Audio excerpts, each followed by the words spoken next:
Hello guys, ako nga pala si Myra Bel Manandeg ng Team Abu Dhabi. Extreme Big Time, M Goldex po. So, first of all, I just want to thank you, our God, our Lord, kasi sa mga nare-receive po na blessings ngayon. Actually, hanggang ngayon hindi pa po ako makapaniwala na for this time nag-exit na po ako sa table namin. So, gusto ko pong malaman ninyo na I just joined the M Goldex last February po, and then I exited the table for March 11. So, halos 1 month lang po siya. At ang malupit po nun is 2 tables po na sabay na nag-exit yung account ko. So, yesterday na-award po sa akin yung reward ko na 360,000 pesos, which is 30,000 dirhams dito po sa, equivalent po dito sa UAE. So, sobrang saya. Kasi, isa po akong OFW since 2007 dito sa UAE. And then, never ko pong naranasan na makatanggap ng ganito. Galing sa talagang trabaho ko. So, andito po ako para i-inspire po kayo at hindi po ipagmayabang na meron akong ganitong halaga.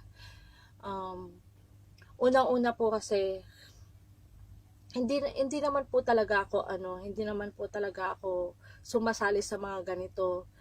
Pero I just want to let you know na kaya rin po ako nagsuot ng SWA t-shirt kasi isa po akong previous member ng SWA, which is ito po yung pinaka-motherhood ko sa networking. And then, gusto ko po mag-thank you dahil ito po yung naging stepping stone ko para maintindihan po yung isang networking sa online. Actually, hindi ako mahilig talaga na mag-join sa ganito. Pero, nung nag-join po ako sa SWA, ang dami ko po natutunan, especially sa attitude po. Pag-change po ng attitude, pagkakaroon po ng respect sa mga leaders, the same time kung paano mag-alaga ng mga downlines, at paano intindihin po yung business, nature ng business ng online. Kasi ako yung tipo na mapapa-work mo ako. Pero hindi rin po ako yung taong umaasa na lalagyan mo ako ng tao, o kaya pag pumasok ka sa isang business, aralin mo. Sarili mo lang din yung makakatulong sa'yo. So, nung pinasok ko po yung SWA, nagustuhan ko siya kasi pure online siya.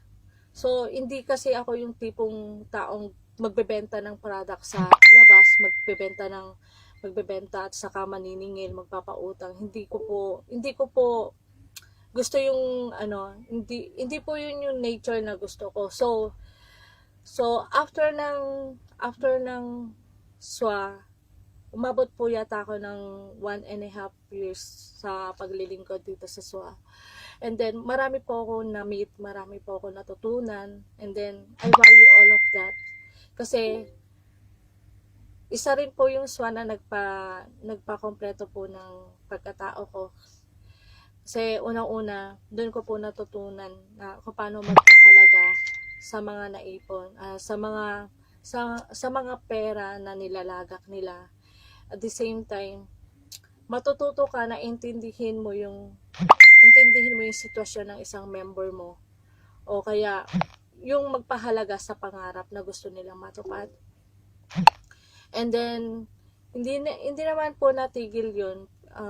Sa pagkakaroon po kasi ng mga opportunity na dumating sa life ko, ako rin po yung taong sabihin na nating try and try.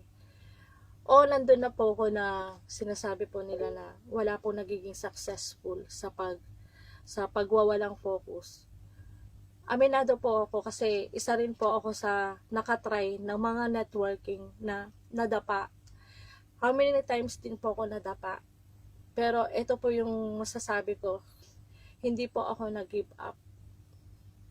Nagpapasalamat din po ako sa mga networks na yon na kahit nagbigay po sa akin ng experience, sabi nga nila, experience is the best teacher. Para sa akin, experience is the best master. Kasi, dahil doon, nag-strive po ako na lalo kong patunayan sa sarili ko na kaya ko. Dahil kung kaya ng iba na maging successful sila, so gusto ko rin maranasan yun in my own effort. So yun, nakilala ko din po yung Upworm na sinasabi po nila na isa sa nakadapaan ko po. Pero hindi po ako nagsisisi. Una, masakit, pero ngayon tanggap ko na po kasi doon ko po naintindihan na ang isang company is maganda, pero nasasabi lang po siyang scam o kaya nasasabi po na hindi ka kumikita kung ikaw mismo hindi mo pinag-aaralan yung business mo. At the same time po, sa mga tao na nagmamanage ng company, doon po pinanggagalingan yung kung nagkaroon ng greediness po sa company na yun o sa mga taong nangangasiwa doon. That was the start na magkakaroon ng kawawa sa company na yon. So marami pa ako natutunan sa lahat ng network na yon. And then the last time po is yung previous company ko. So iniisip ko po kung paano ko po masisecure yung mga downlines ko. Pero nung dumating po kasi si M. Goldex sa akin, nagbigay ng hope na hindi po alam ng mga members ko yon. Nagbigay po siya ng hope, so I just tried it. And then nag-start po ako na magtiwala, nag-start po ako na pag-aralan yung business ng M. Goldex hanggang sa ma-master ko po siya. Hanggang nag-level 3, nag-level 4 na po ako doon. Doon ko na po in-start na sabihin, hindi pala totoo yung sinasabi sa balita na ang M. Goldex is scam. Dahil po sa mga nagsasabi ng mga ganon, ang sekreto lang po is magkaroon po kayo ng 4C strategy. Kasi yung 4C strategy na yan po yung powerful naging base foundation po namin sa team, na which is totoo po yung M. Goldex. Isa po siyang stable company. Kami po ay considered as client lang po. So hindi po kami yung nagtatag ng company. Kasi German company po siya. So we are considered client kasi bibili ka po ng gold sa kanila na yung 3,050 dirhams o kaya 36,500 dirhams ay pesos na yon, is may katumbas po talaga siya na gold products. So which is optional lang po yung recruiting kung pipiliin mo po siya yung rewards. Pipiliin mo po yung leadership rewards po nila o kaya yung complan po nila para makapasok ka po doon sa sinasabi nilang 15 grams na magiging 100 grams na gold. So ang M. Goldex po is always base you on gold, pero dahil po meron po siyang 3-way na makuha yung reward. So una po is gold, pangalawa is wire transfer, so pangatlo po is via coupon. So, yung coupon po namin ang ginagamit po namin sa pag-activate ng accounts, which is the easiest way para ma-convert mo siya into cash. So, sa mga nagsasabi po na scam ang M. Goldex, okay lang po yan. Ipagpatuloy nyo po yan. Kikita po kayo dyan. Hindi po kami against kasi iba-iba po tayo ng pananaw. So, sa amin po, na-proof na po namin na totoo ang M. Goldex. So, hindi na po kami mapapa-stop dito.